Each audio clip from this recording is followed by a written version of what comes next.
Many people can't believe that 2 years before A-Fest, before I first started this incredible festival that many people say is like the TED of personal growth, I was so small in terms of my impact in the world that I was basically teaching small classes of 30 to 40 people meditation over a weekend for absolute crap money. Now, how did I go from there to 2 years later creating something like A-Fest? Well, it had to do with an encounter with a guy by the name of Bob Proctor and how he absolutely kicked my ass to a point where I was so pissed off at him. But it led to a disorientation in my mind that sparked an incredible growth. Now, I wanted to share the story with you. I was talking about this on stage recently, and people absolutely loved it, and they thought it was absolutely hilarious. So check this out and see if this sparks an idea within you. 2003, I moved to Silicon Valley. And my whole goal was to make it big in the dot-com industry. And I realized how tough it was. Actually, I moved there in 2001. The dot-com bubble burst that year. I was completely broke. I was sleeping on a couch. Was the only thing I could rent. And I was sending out my resume to every company that would potentially hire someone. Now, the only job I got was a dialing for dollars job. I had to pick up the phone and sell technology to lawyers, like day in and day out. But the economy in San Fran was so bad that there was no base salary. Basically, you only got paid if you closed the sale. Now, if you're a 25-year-old Malaysian kid with an unusual accent and a name like Vishen Lakhiani, calling up lawyers in Texas, interrupting them in the middle of the day, and trying to sell them technology, you hear more "fuck off, kid" than you would ever expect in any career. So one day, after the ninth lawyer told me to fuck off, I basically went home depressed, and I decided to Google for help. So I Googled, why does life suck so bad? Why are lawyers such dicks? And I'm kidding. I love lawyers. Please don't sue me. And what I found, and what I discovered was a meditation class happening. Now, that class was actually from a very early meditation program. It was called the Silva Method. Some of you might remember it. It was big in the 70s and 80s, and the class was happening in LA. So I flew to LA to attend the class, and I was the only student who showed up. It was really interesting. So it was a 2-day class. The instructor just worked with me in 1 day and taught me all of these different tools for building up intuition, for creative visualization, for connecting with people through energy. And then I started applying that to my calls, and something very interesting happened. So now I want to ask you to just open your mind to what I'm about to say next, okay? So back then, we would go to the San Francisco Public Library, check out the Yellow Pages, and then I would have a territory. My territory was San Antonio and then Portland, Oregon, and I had to call all the lawyers in San Antonio from A to Z. And you had to go one by one and scratch off the names on the Yellow Pages, hoping that someone will take your call, right? Someone who was very bored and lonely that day. And I decided to try a different technique. So I used what I learned to go into what is the meditative level of mind. Sometimes they call it the alpha level of mind. And I would tap into my intuition, and then I would just run my finger down the Yellow Pages, and I would get an impulse. It would feel like I was guessing on who to call. And what happened was really interesting. My sales doubled instantly. In 1 week, I doubled my closing rate. And then 1 month later, I started applying additional tools, this time using connection rituals and seeing the lawyer in my mind's eye before picking up the phone, blessing them, connecting to them the way you guys just connected to each other, and asking that if this is in the best interest of everyone concerned, then let it happen, right? Just setting that intention. Once again, my sales doubled. A month later, it doubled again. Before I knew it, in 4 months, I was promoted 3 times, shipped to New York, and made director of sales of the company. I was 26. And now I was all of a sudden running a team of men and women much older than me, because I was able to do so much more because of what I had learned how to use my mind. Now, after 18 months in that company, I decided to quit because I wanted to do more.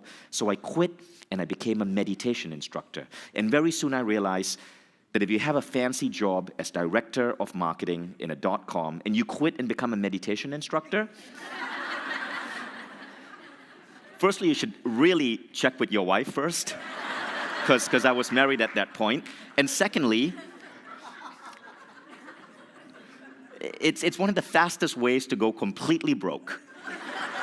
And soon I had only $7,000 in my bank account. And my wife, she was European. She's here in the audience, but she told me not to make a stand. And so because we were living in America, she didn't have a green card. She couldn't get a job. So we had to do something. So I started figuring out how I could use my degree in computer engineering to help my meditation business. I built a website. I started selling CDs. I started building, autoresponders and fancy web pages. And all of a sudden, I was selling out my classes. Then other instructors came and said, "Can you help me?" Then other organizations came and said, "Can you help us sell our CDs?" And so I thought, okay, there's the potential for a business here. So I need to register a name. So I decided I got to be fancy about this. It has to look professional. It has to look serious. So I got online and I found 2 domain names. One was called Mind Valley. Mind, because the program I was selling was the Silva mind control method, right?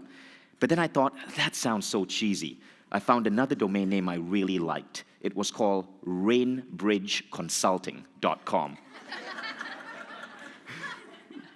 Fortunately, like 24 hours later, I decided Rainbridge Consulting sounds really depressing, which is why you're not officially here attending the Rainbridge Consulting reunion, but the Mind Valley reunion. So that's how that happened. Now I want to show you this picture. I want to show you this picture because this is me in 2003. You can see I've just quit my job. I can barely afford pants.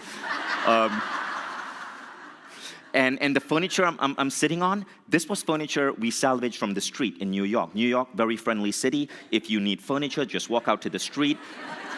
People put out their every year, IKEA comes up with a new line, and then the previous line is left out on the street. So this is the IKEA 2002 collection.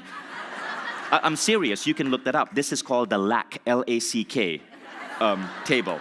Even the naming of it, lack, signifies the lack of abundance you need to sit on it. And I'm serious, it's actually called the LACK, L-A-C-K, go Sweden. So that was me, 2003. And then I started teaching meditation. And this was the apartment that the first Mind Valley website went off.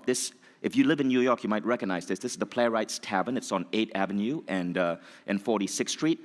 And I had this apartment above the Playwrights Tavern. This is in Times Square, not Disney Times Square like today. I'm talking about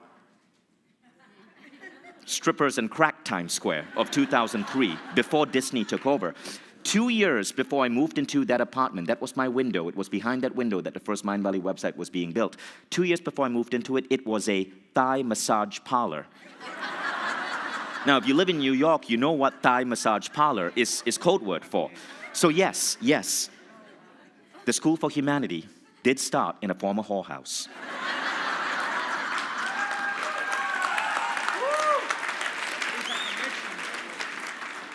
I love the fact that you guys are excited about that. That's incredible. Okay, so what happens is for the next 5 years, I'm teaching meditation. Now I've had to move back to Malaysia, right? Because in America, it's kind of hard to be an immigrant. It's very hard to get a visa.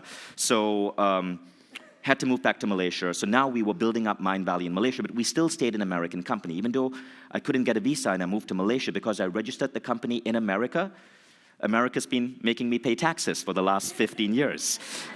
So now we're in Malaysia, and every 3 months, I'm flying to New York and flying to London to teach meditation classes for small groups of people. Sometimes there'll only be 15 people in a room, but I would fly 24 hours to teach that group of 15 people. And I was proud of that. I loved it. I loved seeing my students' life change. There wasn't much money. Imagine flying all the way from Malaysia to New York, teaching a class for a weekend, flying back, and at the end of it, you've made a grand total of $3,000, right? It's not much. But, it gave me a chance to travel, and $3,000 could go far in Malaysia. Now, one day, this was after The Secret had become really big, and Bob Proctor, who was on The Secret, had become a superstar.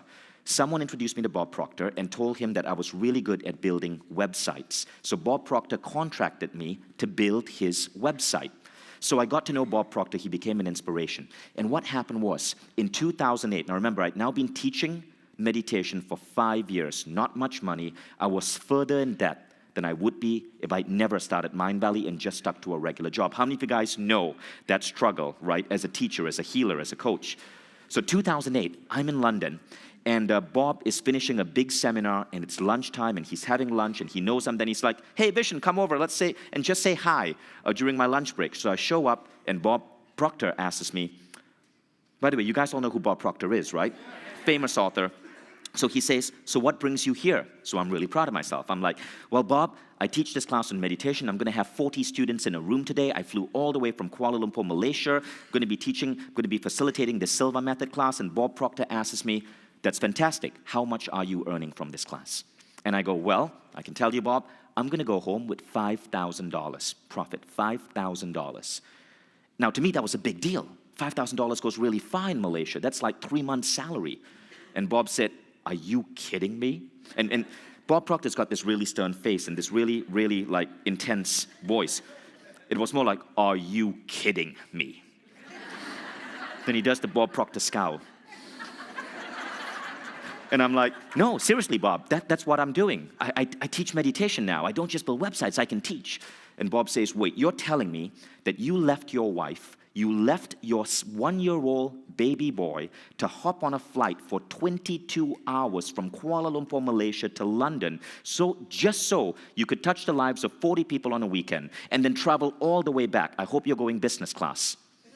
Then he looks at me and he goes, you're a traveling coach, aren't you?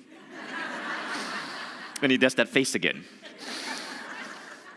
And then I'm like, yeah, I'm traveling coach. If I travel business class, I would make no money at all. And Bob goes, Vishen, Vishen, Vishen. And now he touches his face. So I knew something is coming. He says, you really think small. I would never do what you're doing. You gotta dream bigger, son.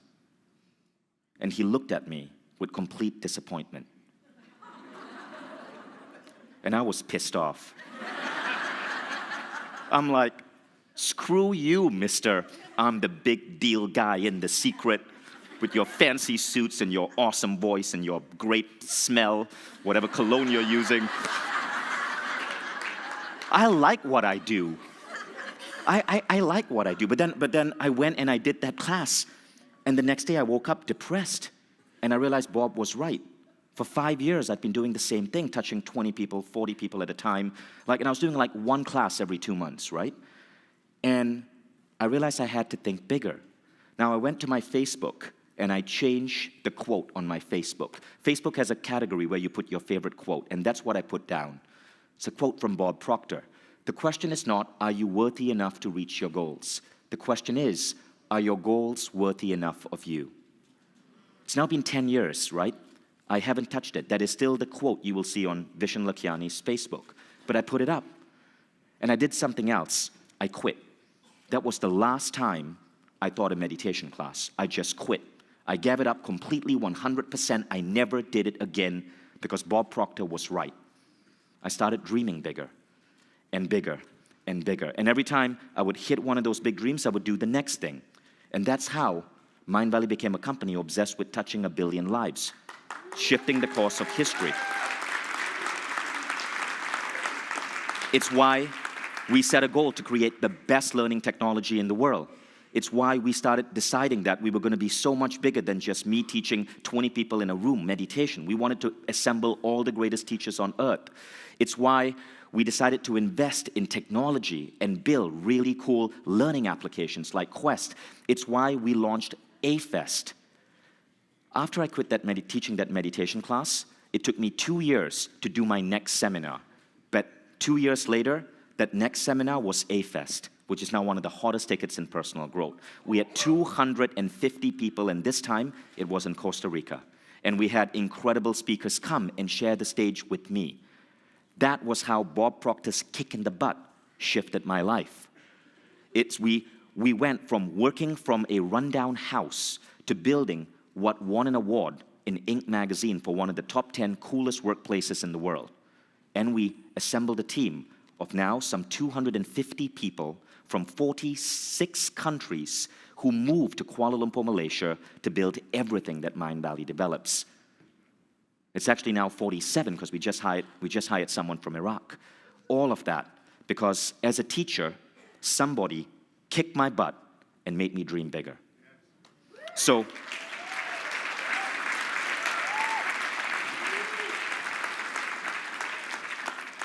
I went from building this up in a former whorehouse in Times Square to an Inc. magazine, one of the world's top 10 coolest workplaces in the world.